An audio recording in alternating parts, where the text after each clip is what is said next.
कुछ ऐसा इंतजाम हो जाए, किशोरी कुछ ऐसा इंतजाम हो जाए।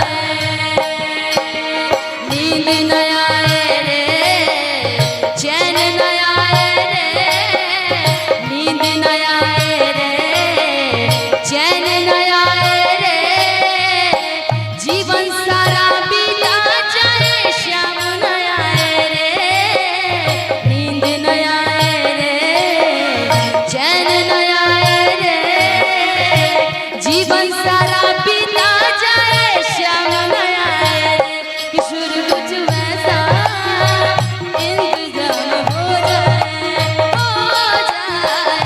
किशोर कुछ वैसा इंतजाम हो और जाए। भैया ध्यान दीजिएगा, टिंकू भैया, मेरा आपकी कृपा से सब काम हो रहा है, मेरा आपकी कृपा से सब काम हो रहा है।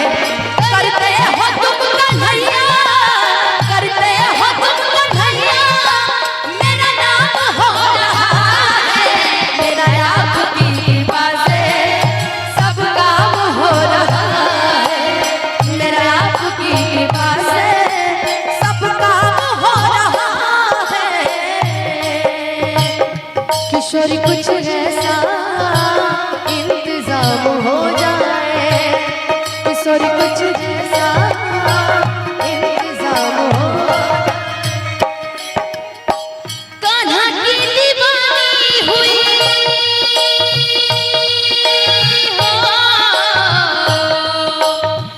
कान्हा की दीवानी हुई गोपियाँ सारी, कान्हा की दीवानी हुई गोपियाँ सारी, प्यारी प्यारी प्यारी कान्हा मुरली ये प्यारी, प्यारी प्यारी प्यारी कान्हा मुरली ये प्यारी। अंजलि चाचा, दीदी, पहले क्या होता था कि जब हम किसी का इंतजार करते थे, पहले लोग चले आते थे, कि जब बात पे जब रिश्ता पुराना होने लगता है तो मन भर जाता है। एक जमाना था बुलाने से चला आता था,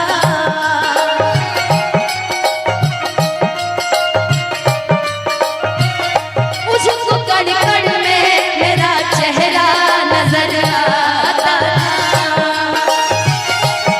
आप सभी के बीच में हमारे आदरणीय जितने भी गोल्डन शैया उनके तरफ से बहुत सारा इनाम आया है। हो टूट गई मैं तो तेरे चेहरे का दर्पण बन के, टूट गई मैं तो तेरे चेहरे का दर्पण बन के, मैं फिरूं शाम तेरे नाम की जोगन बन के, मैं फिरूं शाम तेरे नाम की जोगन बन के।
फेवरेट गीत है।